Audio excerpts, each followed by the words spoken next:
เก็บเสียงนะครับของ Navara SE ปี 2007 เลขไมค์140,000เราฟังเสียงดูฮะหม้อพัก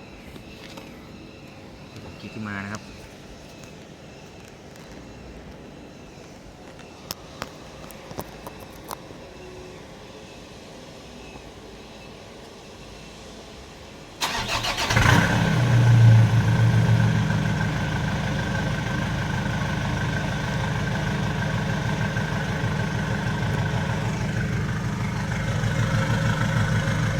สตาร์ทใหม่นะครับ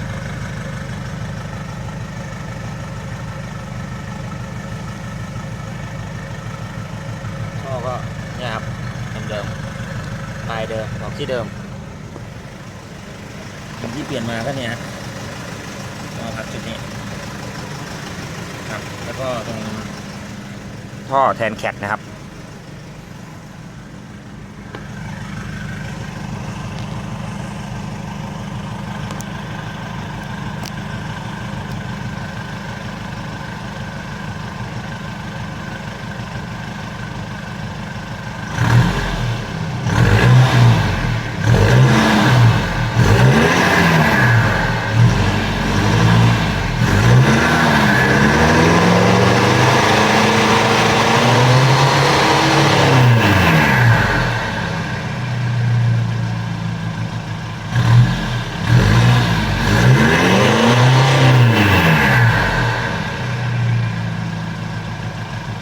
เสียงโดยประมาณนะครับ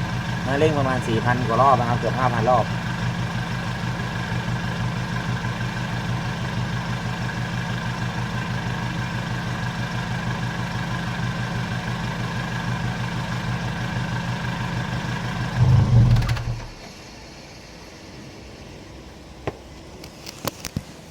ก็ประมาณนี้ครับ